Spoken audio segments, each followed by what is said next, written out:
What's up, everyone? This is Christian Duke. You're watching Strength Addicts TV and also listening to StrengthAddictsRadio.com, brought to you courtesy of BlackstoneLabs.com. Log on to BlackstoneLabs.com for all your hardcore bodybuilding supplements and TitanMedicalCenter.com for all your hormone replacement and medical weight loss. So today I am so happy to have 212 Terror. I mean, this guy's a terror. 212 Arnold Classic champion, the one, the only, Charles the Tank Dixon. Charles, how are you today? Well, good, player. Doing good. How about yourself, man? I'm good, man. We haven't seen you on the scene in a few months, and so as you know how the fitness industry is, when you don't see a top superstar in a few months, people start wondering where you're at. So where you been?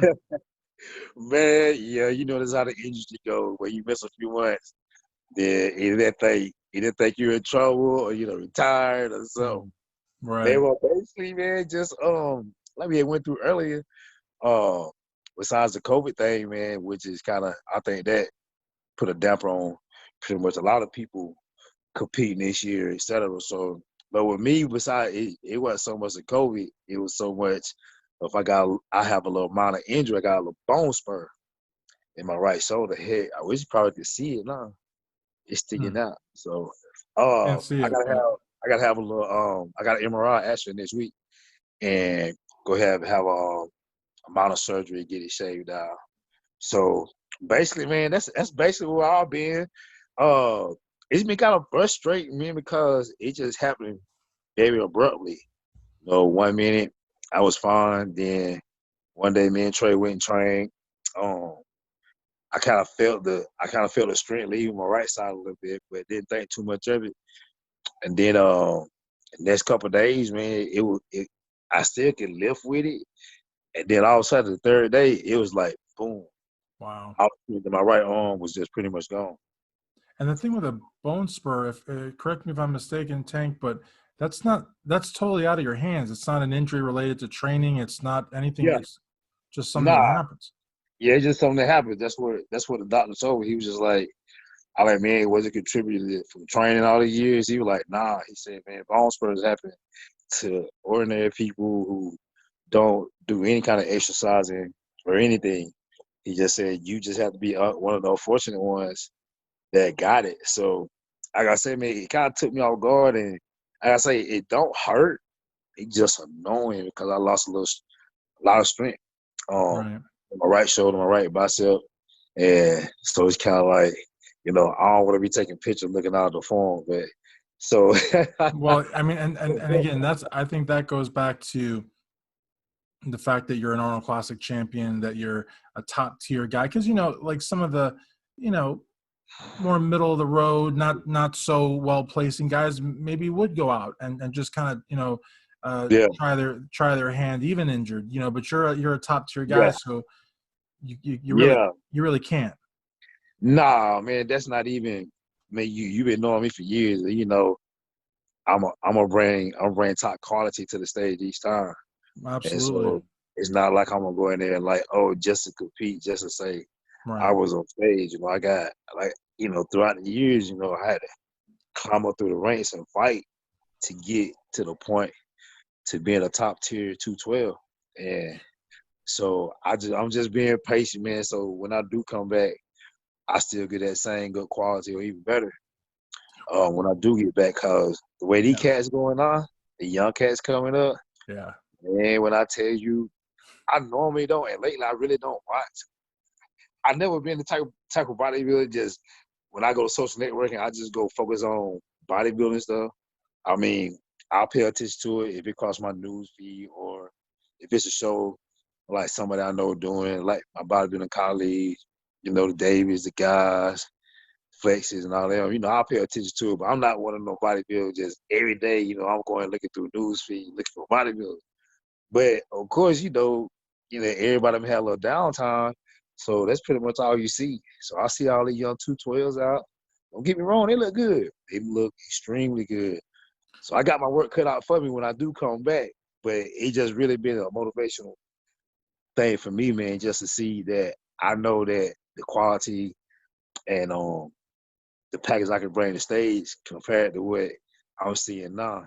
Shoot, man, I'm getting hungry like a pack of wolves, baby. Well, let's talk a little bit about that pecking order. Before we do, though, a little bit about Flex Lewis, who you mentioned.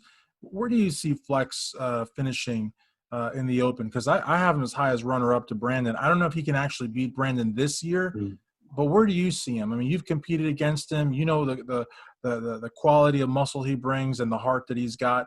And again, even by my standard, you know, runner-up at the Open Olympia, that's huge. But where do you see Flex finishing? Man, that's a good question because you know the lineup was kind of sketchy. You didn't know who was gonna be in Olympia.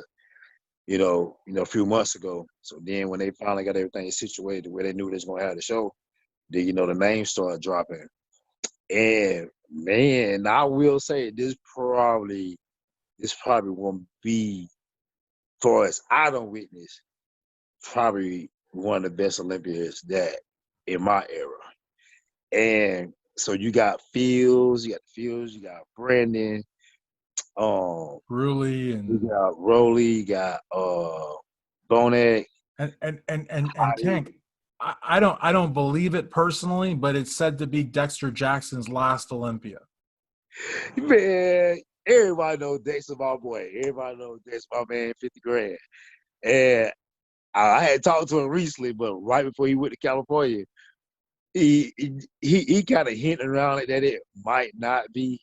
But you know, man, I'm a Dixon classic. That's my dog. And I'm not just saying it just because we good friends, but if Dexter wrong, Dexter got a good chance. I mean, he'll make top 5 easy. Well, he was upset in Columbus this year because he thought he had Bonek, and a lot of people thought that he did too. I mean, it was pretty close. You know, I got to give it how I see it. Dex was just a tad bit sharper than Bonek. So, I mean, you know, Dex gonna be Dex, man. Dex gonna be sharp. Dex gonna be full. Dex gonna be a threat to anybody. And Dex is one of them type of people. I always kind of took his mentality is that as long as I bring my best package, I'll catch somebody slipping in the show sooner or later. So, but as far as Flex, man, I honestly think by his first Open Olympia, giving the lineup, this is first year transitioning to putting on the enough size that he need. I know the conditioning gonna be there. As far as him matching up to Brandon, Phil, Bonet, you can't forget how to choking either. So, I honestly have Flex top 5, right outside top 6. Right outside. If he don't get top 5, he definitely gets 6. Now, I do honestly, he capable of making top 3.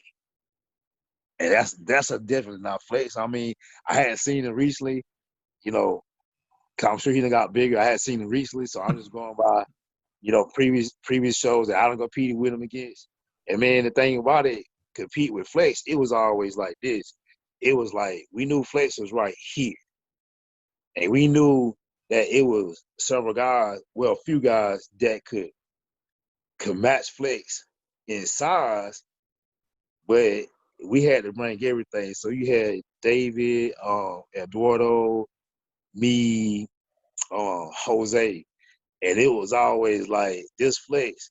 It's always some of us got close, but man, that cat he just got this shape there, man.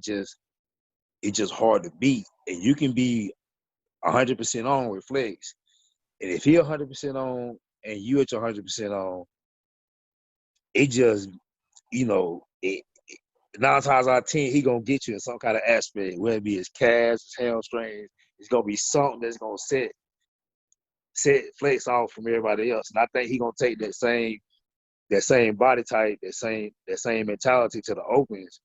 And I think with his shape, his size, his fullness, and his conditioning, man, I think in the long run, yeah, Flex will definitely win. He'll definitely win Olympia. Now, Charles, I want you to watch the time because I don't want to make you late, but I want to pick your brain a little bit. So no, you watch. Good.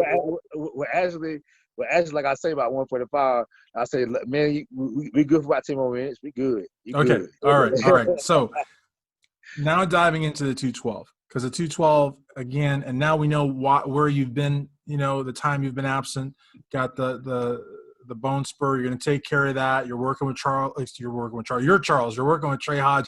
You know, Trey and Charles are almost like two peas in the same pod. Like I confuse you guys all the time.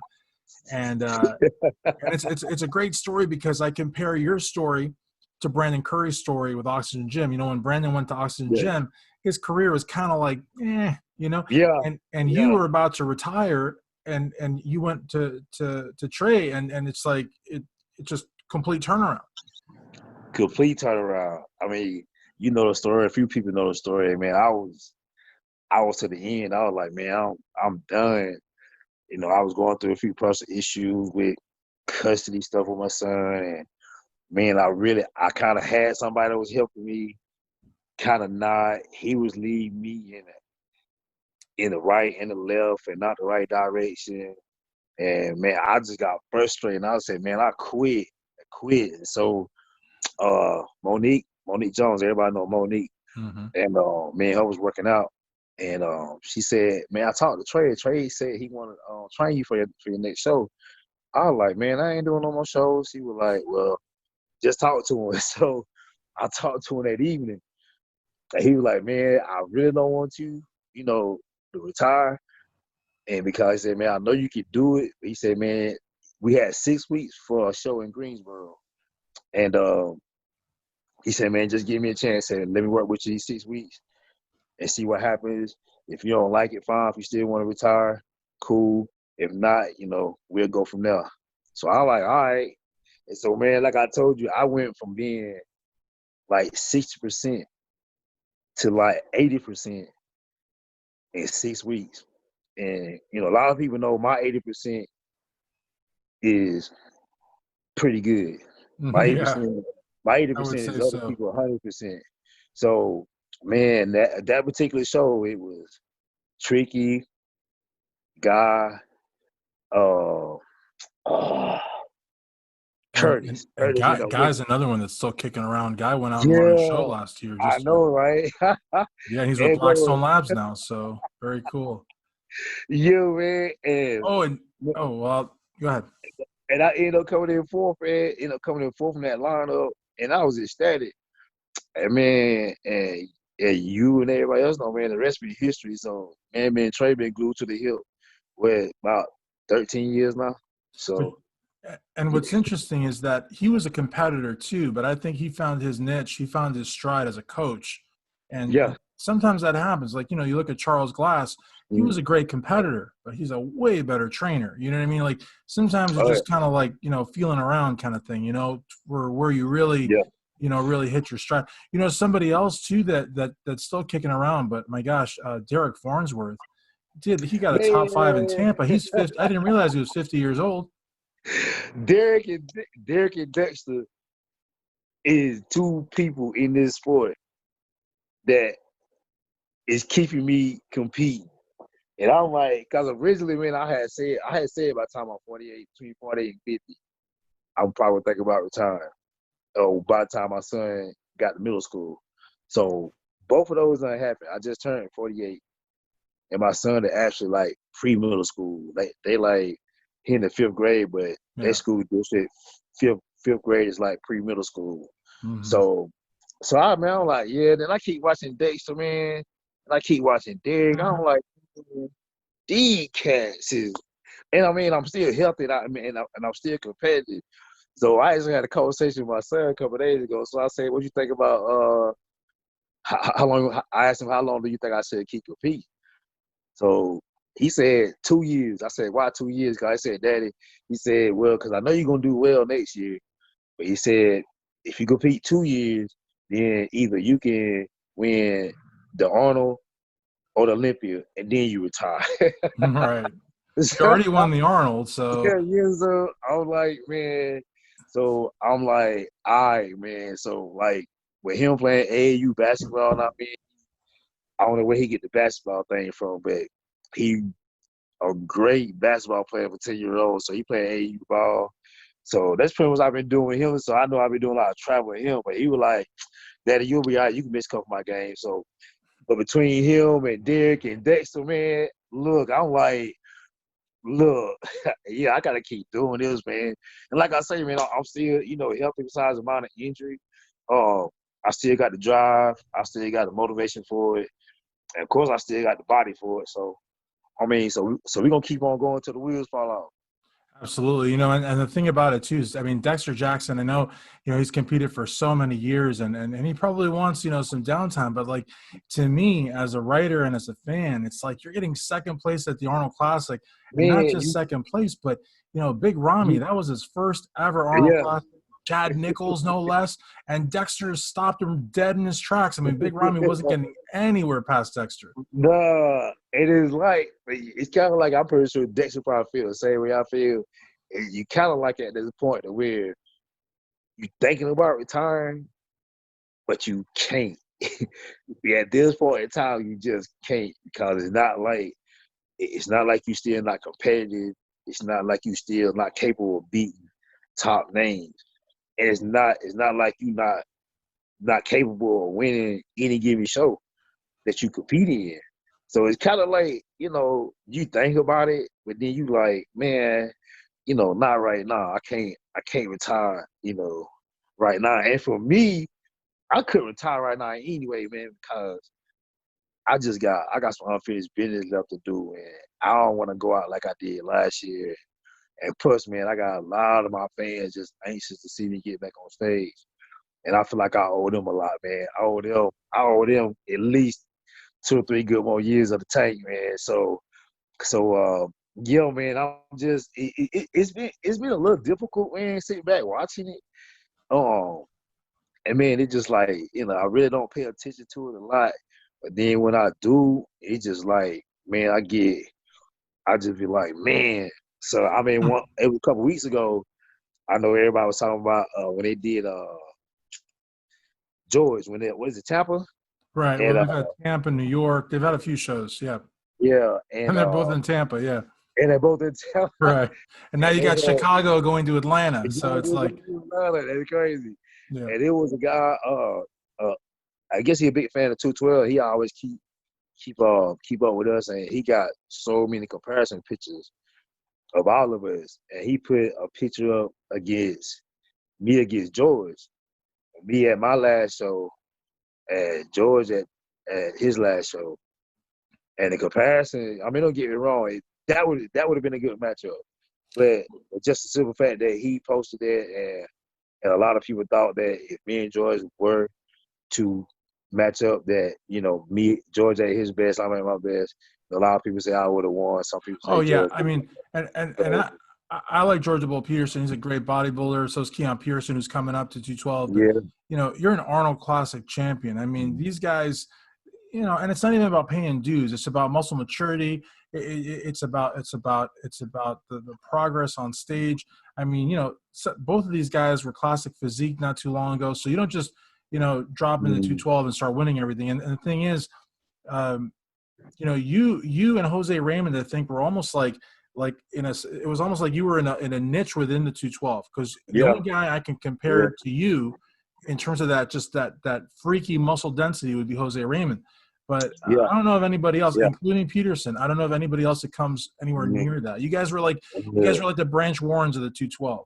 Yeah, you know what I mean? I remember for years, man, when Jose, Flex, Guy, and David, man, they took off. They took off in the 212.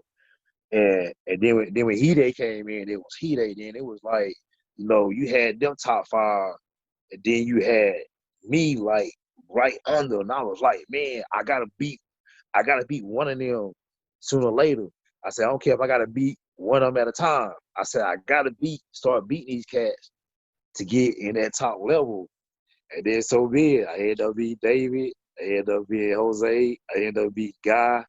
That ended up being He Day. So now it's like, man, I finally arrived. So now I always want to get that top level 212. So now I'm up here. So then of course you had Flex in there too, man. So that always felt good to get in that top level, man, with them cats. So it's like now, man, I just honestly think that the young cats that's coming on, they got great physiques, great shape, great muscle bellies. A lot of them got great conditioning. But I just think that when it comes to that, I think me and Jose, David, Flex, I think we all had, we was like the big dudes of the 212s. Oh yeah, So it's absolutely. kind of like, you know, they kind of going a little smaller, which is great. So I just think that the 212 is kind of trending down to the smaller type with, you know, string physique or whatever you want to call it. But I think the only probably mass muscles in 212 left is me, and can't leave our son. Don't let little mighty son fool you. I mean, Sean pack a lot of muscle on that little bitty frame. Yeah. And Sean a lot thicker than what you think he is. A lot way thicker you think he is. And I So was just gonna say, Sean, I mean, in terms of the scale, would be more on the Hidetada Yamagishi side, on the lighter side. But yeah, you look at him, his physique is so dense that yeah, a case could be made yeah. that he could be a bigger guy, even though he doesn't weigh what a You bigger know guy where that weighs. went? He just look it. And he's so thick, man. So I would definitely put Sean in that category as far as being a full thicker 212 bodybuilder. And But man, these young cats coming up, Keon gonna be great. George definitely gonna be great, man. So these boys gonna make it hardest for us veterans, but to do well in these shows. But I'm up for the challenge though. let me Always ask up you. for the challenge. Yep, and I had Sean Clarita, the giant killer, in my mind. I was going to ask you. So great minds think alike. But let me ask you about 2019. You know, 2019, a lot of guys, big names that, like you mentioned, were basically ignored. Even Kamal El Gargani, who won the 212 2019 Olympic Showdown, he was ignored too for Derek Lunsford. Do you see Derek Lunsford doing anything on the 2020 212 Olympia stage? Is he going to live up to the hype from 2019, or do you kind of where do you see Derek in terms of this coming Olympia showdown? Good question, man. Me and Derek pretty cool, and if I'm just gonna go by for what I saw from last year, like I say, I don't too much keep up with everybody, you know, post or whatnot, for a little bit that I do see. But I think Derek is capable of winning. He just gotta make a few little changes and do some things a little with his physique. He definitely got the size. A lot of people harp on his wheels, but I mean, I think his wheels okay. I just think that he just got to come in a little sharper and a little fuller to compete with Kamal. Like I said, Kamal is not the biggest dude, but Kamal got this kind of physique that is sharp, he conditioned well, and he full. So he just made Derek, he is sports, Derek flaws big time. So the flaws that Derek do have, they're exposed when it comes to Kamal. And then when it comes to Sean is really, he looks a lot thicker than Derek on stage. But of course, we know, it's a big weight difference. So, I mean, I think Derek can do well. I think he's capable of winning the 212 showdown. But he definitely going to have to bring a better package, and he definitely have to bring the package to the prejudge and not to the finals. So we all know in the big shows, in any show basically, but we all know in the big show, man, we know prejudging, you got to bring it, because after prejudging, non-list, it's a hair between the first and second place. We all know at the prejudging, we already know pretty much what the order gonna be. That's so Now, true. you can't make changes at the finals. Now you can shuffle around, make some changes if it's close. But we all know if you don't bring it during prejudging, we already know that. And I think that's what hurt Derek last year. Prejudging, he didn't bring it. Then he brought it for the finals. By that time, the gap had already. Yeah, and it was too much ground to give up. He gave up too much ground. Yeah, and in fact, that was my first and only Olympia that I've ever attended. I actually had Clarita second. I had Lunsford third, but I mean, it was all because of the prejudging. And then at the night show, it was like a completely different bodybuilder. So yeah. So but I think Derek gonna be all right, man. He'll be all right. Let me pick your brain. One last question, because we are just about 10 minutes over. All right. This is a weird question, but I'm going to ask you just because it's a weird question. Who would you say, Tank, who would you say is the most underrated 212 bodybuilder and why? Me. Well, yeah, I can see that. Man, honestly, it's funny you asked that because that have crossed my brain so much, man, last few months. Because you got to think about it. And this is what I think about it. And it used to bother me a lot, but nah, I kind of look at it like, oh, well, it is what it is. So I think about this a lot. From where I came from a little town, Greenwood. Then nobody know where my town was. So I didn't start competing until I was 30. So I worked my butt off, man, just to turn pro. Then when I got to the pros, I had to figure out which way I was gonna go opens.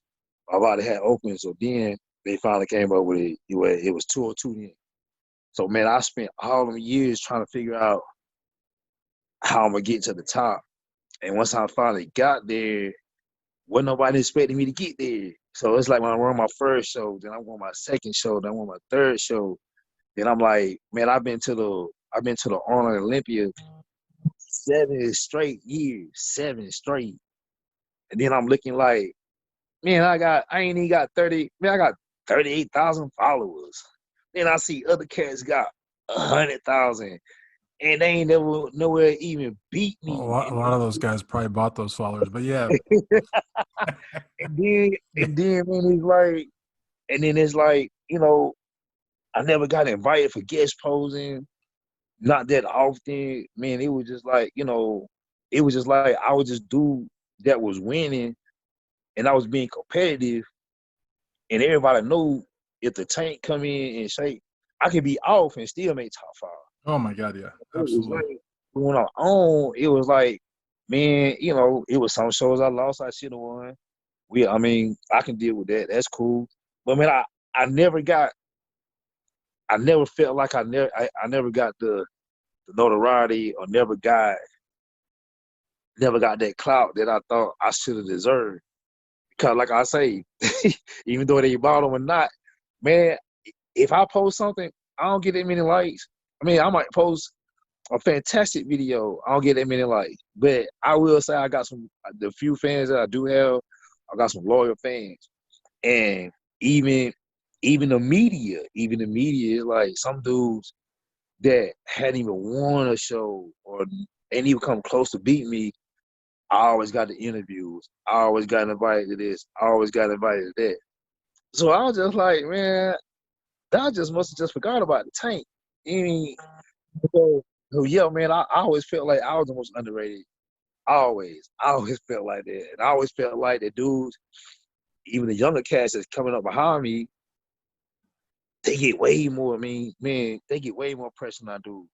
Man, but it used to bother me a lot. But now, man, I'm like, everybody know who I am. Everybody know what I'm capable of.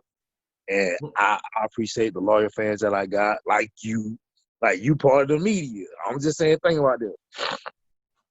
You is probably the only person that's a part of the media that have always kept up with me, always asked me for interviews, whether I'm competing or not. If you saw me at a show, you knew I was going to be at the show, we always had an interview. I don't get that from MD, nobody else but you.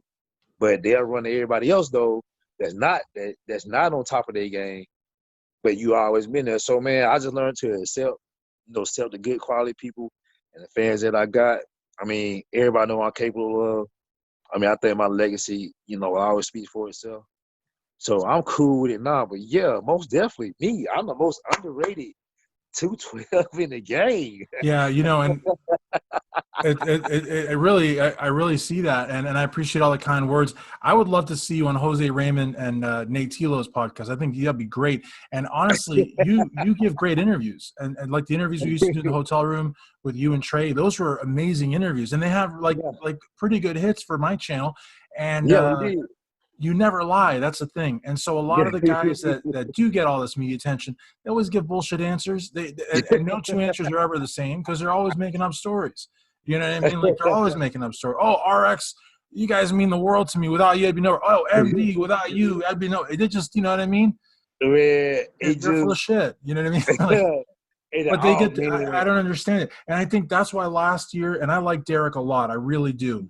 But I think last year a lot of guys who really paid their dues. Like I interviewed Eduardo Ashkenani. Remember Ashkenani? Like 2-3 I years forgot ago. about Cincinnati. Yeah, I Yeah, forgot about 2-3 years ago, everybody was, that's what MD and RX fought about. Sean Ray and yeah, Dave Palumbo, it was over the Ashkenani interview. Now the guy yeah. can't get arrested. Nobody gives him an interview. Nobody cares about him, but he's You still know what? an amazing Yeah, bodybuilder. exactly. I mean, it's a, I mean, and you, in a certain sense, you kind of get it. In a certain sense, you get it.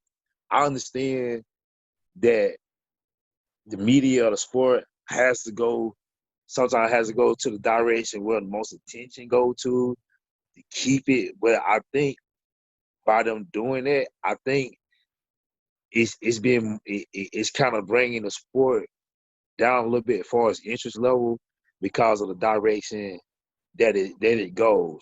Like I say, me, Eduardo, Ashanati, David, Guy, Kamal, you gotta understand, all us besides Guy, I think Guy is late 30s. So Guy pushing 40, but you gotta stay. We in our 40s, we still competitive. I'm not saying that the other young guys is not competitive. I'm not saying no young guys can't beat me. Sean will beat me. I mean, he might have been a little questionable, but Sean will beat me too. So, but what I'm saying is that, man, they look at it just like the trend is, okay, who's hot. So again, like I just said about the followers, who got more followers, so that person hot. So the media gonna follow that person. Oh well, so and so that did this over here, just did a guest post over here. It's on so and so show. Oh, that person hot. Well, my thing is just like any other sport. If you think about it, it's like football. Ain't nobody forgot Deion Sanders. Deion Sanders still get interviews and make plenty of money, and he been retired forever, which is a good friend of mine. But I just think the sport just kind of overlooked. I'm saying they go who's hot. And it just like, I mean, your prime example is like, I give another example is Derek. Derek was hot a couple years ago. Derek was super hot. Derek was super hot before he turned pro. So then the minute Derek kind of lost Olympia, kind of fell back.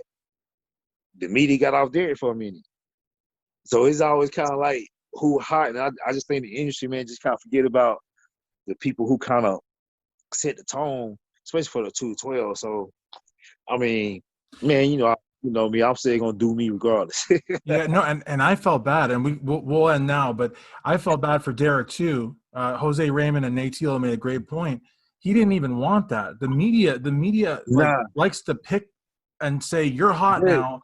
They all come after you, and yeah, this poor kid got second place. And I say kid because he's a kid. He got yeah, second place at yeah, the Olympia, and everybody's acting like he just placed dead last. So he was a little off, but exactly. whatever, Yeah, just because he had all the press, he had everything going and blah blah blah, and then all of And a he sudden, was I remember he was, I don't know what he was eating, green beans or something, but he was backstage. He was like somewhere in the hotel lobby, and I don't say this to make light of it. I felt terrible for him, and he was there was a few days he was just like, he was devastated, and I think the media did a really bad thing with him. They really they put all this pressure on his back, and he never asked for it. And then a lot of nah, the he other did. competitors kind of started to get a little, like some competitors actually, that's why I like Jose Raymond and Nate Thiel's interview so much, because some competitors actually started turning a little sour on him, and it's not like he wanted it. I mean, he didn't turn it down, but he didn't ask for it. He didn't ask for it either. I Yeah, mean, I was like, man, look, here's my thing about Young Cat. If they gonna give it to you, take it. take it. Yeah, I you mean, can't take it blame while him. it's hot. I mean, make your money. Make your money while it's hot, But because then, like I say, eventually, once you start getting medium hot and lukewarm, then get cold, it's gone. So take yeah, advantage of what they give it to yeah, you, man. that's the Don't try thing. to. But I think I feel the same way like Jose felt about Derek, man. Derek didn't ask for all that, man. Yeah, Derek, he got screwed. I mean, he really got screwed in the whole process. they put him up here, man, and then like I say, I mean, I can pretty much get down with Derek on that. I mean, because you can be here, because throughout my career, it always been like, you know, it's like the media and the judges always knew that I was capable of making the top 5 in any show I compete in or winning. But if I was that much off, I went from contending to win to the second call out. Yeah. Oh, they were brutal with you.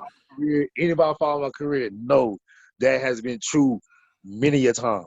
I could be that much off, that much.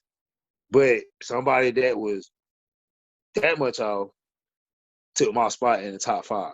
And that's a whole, that's something we could talk about in another episode or something. But that's interesting because why are judges so hard? It could be because, you know, their response might be like, we know what Tank is capable of, so we're judging him extra hard. I don't know if that's fair, but I mean, that's maybe what they would say or maybe what they think. I don't know if that's fair. It sounds nice, but then again, it doesn't. Yeah, if you think about it, it's kind of a way of endowment. They're saying, you know, with Tank, we know what you're capable of. But then, same token, man, it's kind of unfair because it's like I got this X on my back, and so if I'm a tad bit off, it's like, okay, you take me out of the top 5 and put me in timeout, and take somebody out that probably don't supposed to be in the top 5, and you replace them with me. So it's kind of like, you know, right. It's kind of you give me props at the same time, but then you punish me at the same time for being a tad bit off. So I mean, man, I just kind of learned how to deal with it. I'm like, now, man, I just take bodybuilding. You know, I go in and give it my all. Of course, I know I'm capable of winning, but now, man, it's just like I just shake my head and go about my business. But you got the Arnold Classic title that you have, and nobody ever thought you'd get that. I thought you would, but I came in second. Well, technically, I would say I won, but you know they ended up giving me second. Did they? I thought you won the title. No, still to this day, I lost by 1 point. So the whole deal with that was that you got 3 rounds, right? I won 2, but I lost by 1 point. You didn't get the Arnold Classic? I thought you were the Arnold champion. I mean, in my eyes, I think I did because. Well, in my eyes too, you're the Arnold champion. I don't know who it was, but who actually won it technically? Come on. Wow, I didn't know. Well, I must have zoned that out. I must have processed that out. I was convinced you won it. So let's just say you won it. You won it. Let's just say honestly,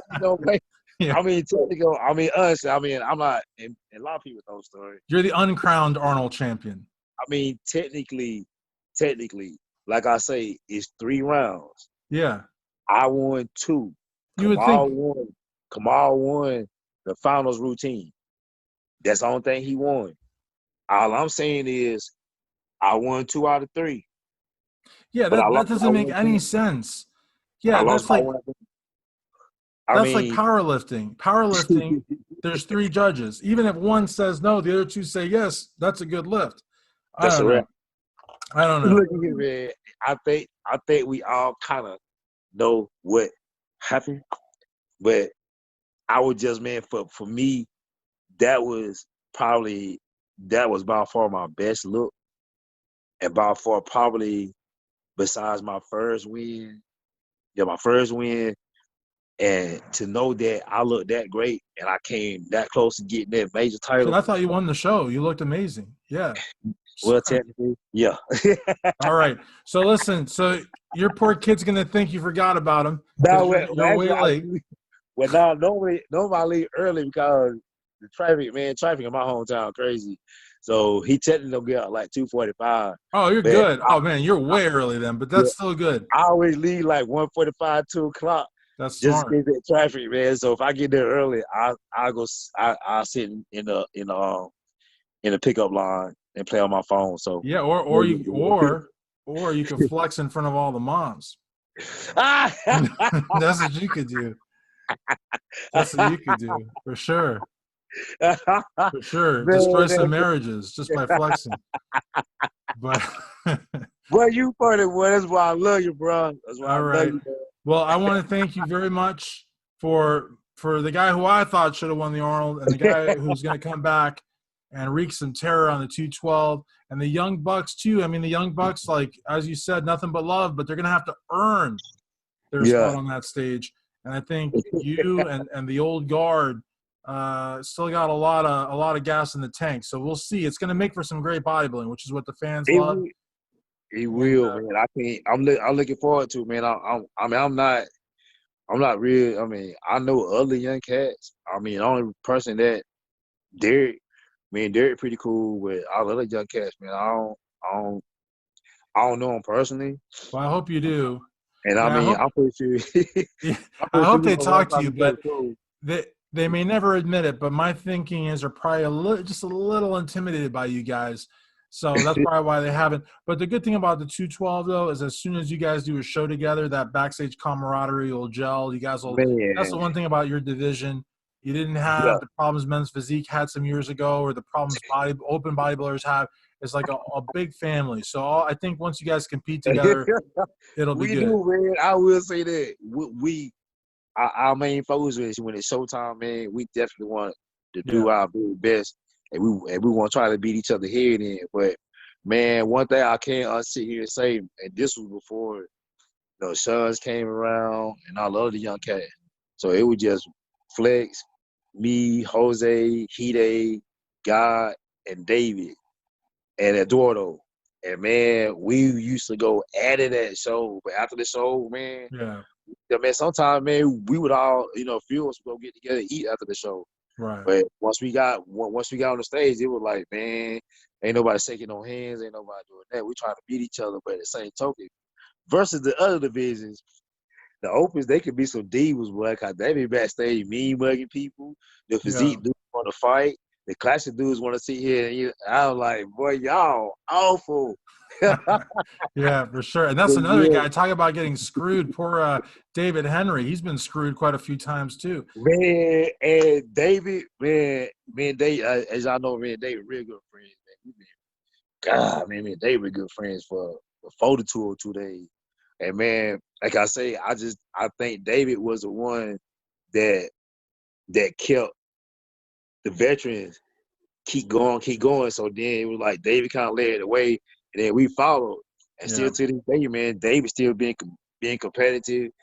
I mean, I don't see David. They won a show last year, so and I think, I mean, I'm hoping David get a good look at the Olympia, because I think if David get a good look, I think David got a good chance to win. An outside chance to win. Something. I think that would be something. Let me tell you, that would be something. It's totally doable. There's nobody on that stage you can't beat. Nobody. It's just it's just a question that the judges are going to look at him. I think if David bring that package, they can't say no to. Cause we already know he got the upper body. If he can get that lower body match his upper body like he have done in the past before, I think if he do that, I don't think the judges can hold him back on that. But then, like I say, but you still got Mighty Mouse Sean. I don't know how much more muscle Sean gonna put on that little frame. Oh, he's going crazy. I mean, he's got NutriBio in his corner. I mean, he's going. And I say that because he's got a sponsor that believes in him, and that makes a big difference. Like your sponsor believes in you, and that makes a big difference. Not to have that worry, No, and so he just lift and train, man. That little cat. Yeah, man, I think, and Sean look like he weigh about 200 pounds, but he know about 185. Yeah, they gonna be dangerous, man. So I'm looking forward. I'm looking forward to the Olympia period. I'm looking forward to basically all the classes. Really, the 212 mainly. The Open's gonna be fantastic. I gotta be honest. I love Brandon, and I think Brandon's gonna repeat, but. To me, the huge we won't get into this, but for me, the huge disparity in the earning between the 212 and the Open. I mean, here we spent just like half an hour talking about the 212. We haven't said jack about the Open, and I love the Open. The Open's great, but man, the 212 sells a lot of tickets. There's a lot going on, and they make like nothing. You know what I mean? But we're not going to talk about that. We'll talk about that next time. And next time we do an interview, That's gonna be the topic because I got a lot to say about that. Yeah, I mean, yeah, that's just crazy. And the other thing too is, if they paid more, maybe guys like Flex and Hadi Chupin wouldn't leave. William Bonac was a 212 guy too. Yeah, And so they're all going to open, I think, because the money's better, personally. Yeah, financially, if you think about it, financially, from a business standpoint, it make more sense if you can be a tad bit competitive, come from the 212, a tad bit competitive, it made more sense business-wise to go do opens. I'm going to say one thing, then we go. Because you think about this, 1 212 show, if you win on the average, besides a couple, on the average, you win first place, it's $3,000. On the average, that's $3,000. We probably don't spend that on half that going toward food. And $3,000 isn't going to cover, the creatine and stuff. You know what I'm saying? Yeah, we can pull out other stuff. Yeah, so it doesn't cover that's anything. One show. That's one show, first place. Like you can go do an open show, Chicago Pro, New York Pro. You can come in 6, and you get $5,000 for coming in 6. Or taking it to the extreme, like Hadi Chupin got 3rd. He probably made easily 2, maybe 3 times with the 212 champion. He probably made at least double. Thank you. So it kind of make you. That's why. Okay, I'm letting the cat out the bag. We will be doing 212 opens next year too. So there you go. That's what you got to do. Now, if they were smart, now I don't know if this is even possible, but if they were smart, they should let 212 cross over into open. They should. I mean, now you can. Now, like I'm saying, do both shows. Do both shows. Yeah, they won't let you. Nope, you got to pick 1 or 2. But I mean, you could do both. I mean, or something. I just think they got to come up with something. And the 212 going out, like the Arnold doing away with the 212, that was just stupid. I mean, that didn't make any sense because at the 212, I know for a fact sells tickets at the Arnold.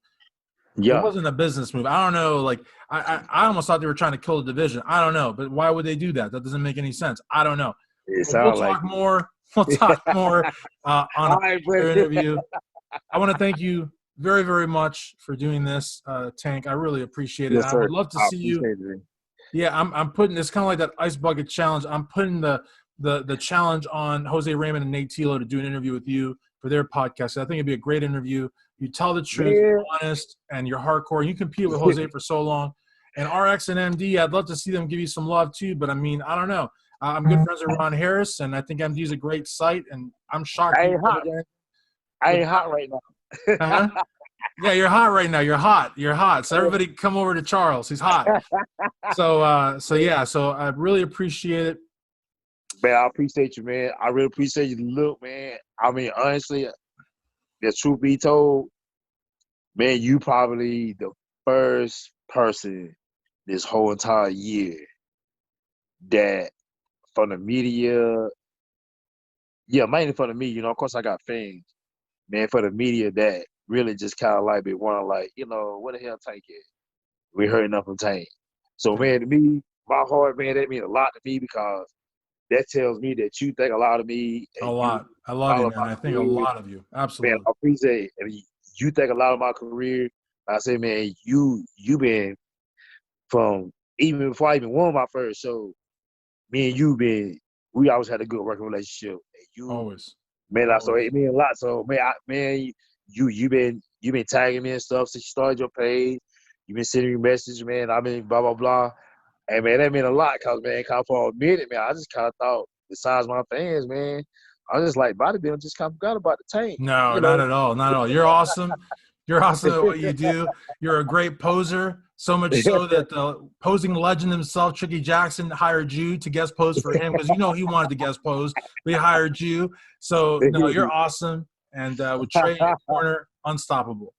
Man, I appreciate it, man. So, man, have me on soon. Man, I'll keep you posted on everything going down here, man. I told my fans, that know about my little Mount Surge. So when I get that done, we'll do another one. Let's do that, man. I appreciate you, partner. Absolutely. So we'll have this available at StrengthAddicts.com, all social media, and also SoundCloud on podcast. So you can listen to the Tank while you do cardio. or you're 35,000 feet up in the air. I want to thank my sponsors, blackstonelabs.com. Go to blackstonelabs.com for all your hardcore bodybuilding supplements, and Titan Medical for all your hormone replacement and medical weight loss. For Charles the Tank Dixon, who I'm pretty sure won the Arnold Classic, this is Christian Duke, StrengthAddicts.com.